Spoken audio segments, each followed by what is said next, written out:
2014년 사건의 주인공 최 씨의 삶은 그야말로 벼랑 끝이었습니다. 이혼 서류에 도장을 찍고 나온 그녀의 손에는 어린 아들 하나뿐. 세상에 홀로 남겨졌다는 공포, 극심한 우울증, 그리고 앞이 보이지 않는 막막함. 사람이 가장 약해져 있을 때, 마음의 문빗장이 가장 헐거워져 있을 바로 그때. 마치 냄새를 맡은 하이에나처럼 그 남자가 나타났습니다. 김 씨. 그는 처음부터 교주 행세를 하지 않았습니다. 아주 평범한 이웃, 친절한 오빠처럼 다가왔습니다. 많이 힘들지? 내 마음 다 알아. 너는 잘못 없어. 세상 모두가 등을 돌린 것 같을 때 건네는 따뜻한 위로 한마디. 최 씨에게 김 씨는 유일한 숨구멍이자 동아줄이었습니다. 하지만 그녀는 꿈에도 몰랐을 겁니다. 그 동아줄이 썩은 동아줄을 넘어 자신의 목을 조를 올감이었다는 사실을요. 김 씨는 치밀했습니다.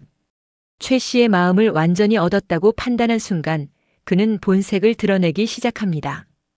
그가 소개한 자신의 진짜 정체는 충격적이었습니다.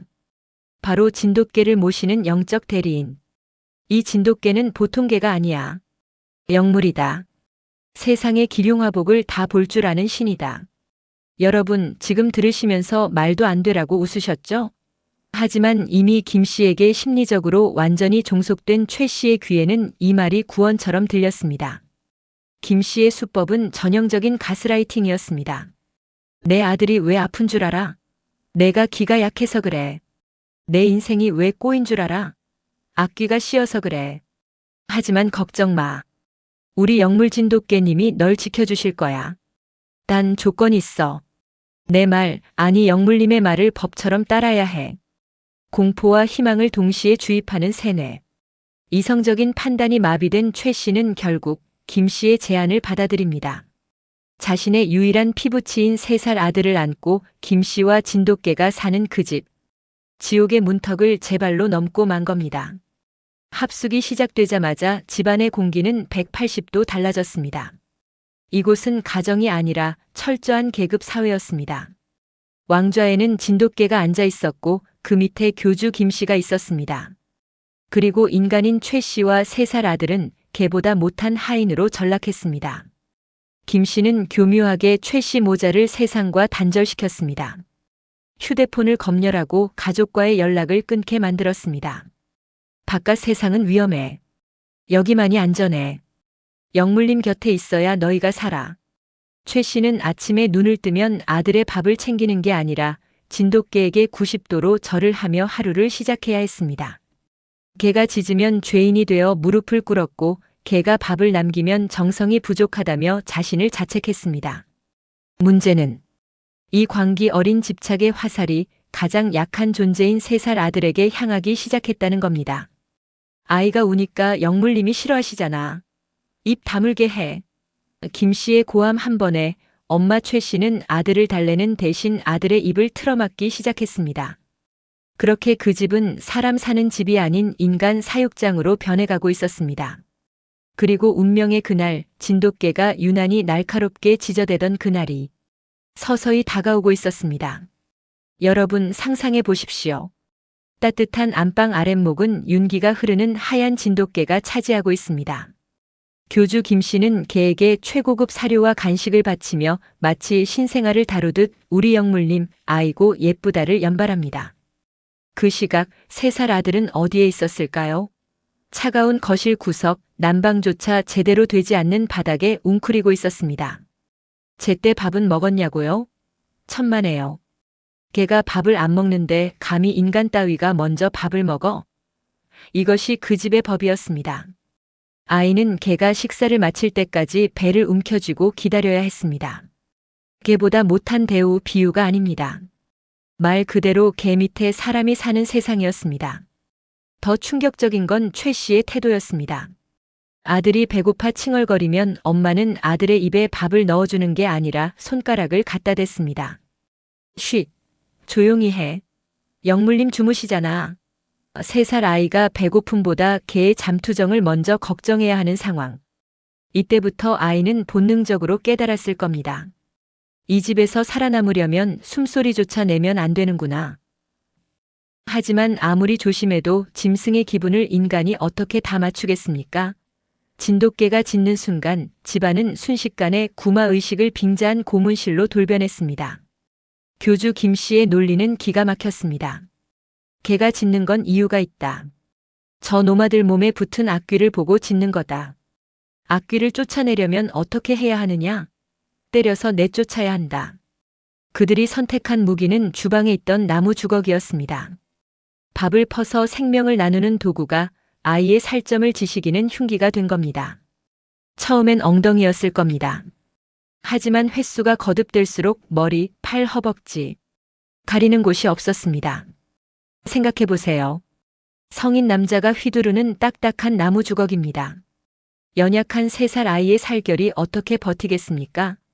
온몸은 시퍼렇게 멍이 들고 핏줄이 터져나갔습니다. 아이가 아빠 잘못했어요. 엄마 살려주세요라고 빌었겠죠. 하지만 그들은 멈추지 않았습니다. 왜냐고요? 아이가 울면 개가 더 크게 짖었고 개가 짖으면 악귀가 날뛴다며 더 세게 때렸으니까요.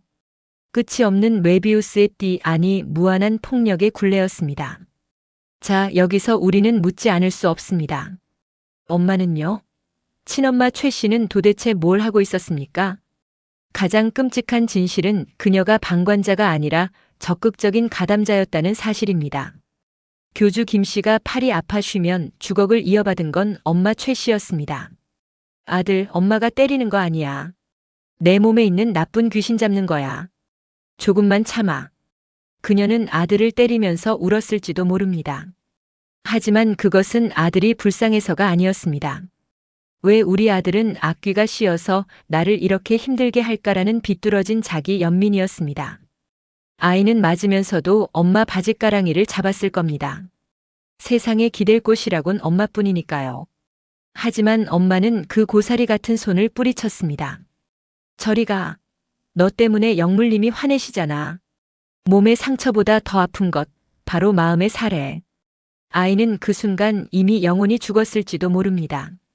믿었던 엄마가 자신을 지켜주는 방패가 아니라 자신을 찌르는 창이 되었을 때 3살 아이가 느꼈을 그 절망의 깊이를 우리는 감히 짐작조차 할 수 없습니다. 2017년 4월 벚꽃이 흐드러지게 피던 봄날이었습니다. 하지만 그 집안은 한겨울보다 차가웠습니다. 그날따라 진돗개가 미친 듯이 짖어댔습니다. 평소와 달랐습니다. 교주 김 씨의 분노 게이지는 한계치를 넘어섰습니다. 이놈의 새끼, 오늘은 기필코 악귀를 뽑아내겠다. 그의 손에는 평소 쓰던 나무 주걱보다 더 단단하고 묵직한 것이 들려 있었습니다. 폭행은 훈육의 수준을 넘어섰습니다. 이건 확인 사살에 가까웠습니다.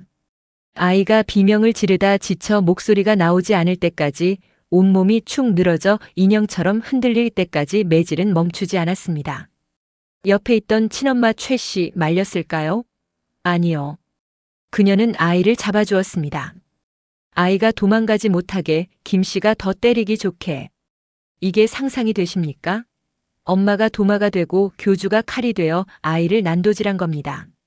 그리고 어느 순간 방 안에 섬뜩한 정적이 흘렀습니다.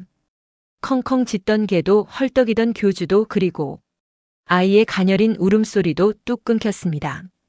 3년 짧은 생, 그 고통스러웠던 삶의 불꽃이 꺼진 겁니다. 아이가 숨을 쉬지 않습니다. 보통의 부모라면 미친 듯이 119를 부르고 심폐소생술을 하고 살려달라고 울부짖었겠죠. 하지만 이 악마들의 반응은 소름 끼치도록 침착했습니다. 김 씨가 말합니다. 악귀가 나가서 애가 잠든 거다. 곧 깨어날 거다. 최 씨는 그 말을 믿고 싶었을까요? 아니면 믿는 척하고 싶었을까요? 그들은 싸늘하게 식어가는 아이를 방치한 채 자기들끼리 밥을 먹고 TV를 봤습니다. 시간이 지나 아이의 몸이 뻣뻣하게 굳어가자 그제야 그들은 깨닫습니다. 죽었구나. 그 순간 그들의 머릿속에 떠오른 건 슬픔이나 죄책감이 아니었습니다. 오로지 처리와 은폐. 시신이 있으면 귀찮아진다. 냄새가 나면 진돗개님이 싫어하신다. 치워야 한다. 쓰레기처럼. 그들은 즉시 외출 준비를 합니다. 아이를 살릴 골든타임은 놓쳤지만 자신들의 범죄를 숨길 골든타임은 놓치지 않으려 했던 겁니다. 그들의 차가 서울을 빠져나갑니다. 목적지는 전북 완주. 왜 하필 완주였을까요? 김 씨의 연고지였기 때문입니다. 지리가 익숙한 곳에 묻어야 안 들킨다는 계산까지 마친 겁니다. 자, 여기서 우리는 그들의 이동 경로를 추적해 봐야 합니다. 그냥 간 게 아닙니다. 중간에 마트에 들렀습니다. 삽, 곡괭이 그리고 김장용 비닐봉투. 쇼핑카트에 이 섬뜩한 도구들을 담으면서 그들은 무슨 대화를 나눴을까요? 이거면 파묻기 좋겠지? 너무 비싼 건 사지 마 이랬을까요? 차 트렁크에는 비닐에 쌓인 아이의 시신이 덜컹거리고 있습니다. 앞 좌석의 엄마와 교주는 휴게소에 들러 커피도 마셨을 겁니다. 운전대를 잡은 손으로 콧노래를 흥얼거렸을지도 모릅니다. 뒤에 탄 아들은 세상에서 가장 춥고 어두운 길을 가고 있는데 앞자리의 부모는 세상에서 가장 홀가분한 드라이브를 즐겼습니다. 이 3시간의 드라이브가 바로 이 사건의 가장 엽기적인 킬링 포인트입니다. 도착한 곳은 인적이 드문 야산. 달빛조차 없는 캄캄한 밤, 두 남녀는 차에서 내려 땅을 파기 시작합니다. 깊게 팔 필요도 없었습니다. 그냥 눈에만 안 띄면 되니까요. 엄마 최 씨는 아이의 시신을 던지듯 구덩이에 넣었습니다. 마지막 가는 길 수에 한 벌 입히지 않았습니다. 평소 입던 낡은 내복 바람 그대로. 흙이 아이의 얼굴을 덮습니다. 아이가 그토록 무서워했던 어둠이 아이를 완전히 집어삼킵니다. 악귀야, 다시는 오지 마라. 아마 이게 그들이 남긴 작별 인사였을 겁니다. 일을 마치고 서울 집으로 돌아온 그들. 문을 열자 진돗개가 꼬리를 치며 반깁니다. 김 씨는 개를 안아주며 말했겠죠. 이제 조용하지? 시끄러운 놈 치우고 왔다. 그날 밤 엄마 최 씨는 발 뻗고 잠이 왔을까요? 아이가 사라진 텅 빈 방, 그 적막이 그녀에게는 평화였을까요? 그렇게 아이는 세상에서 지워졌고 이 끔찍한 비밀은 영원히 묻히는 듯 했습니다. 적어도 3년 동안은 말이죠.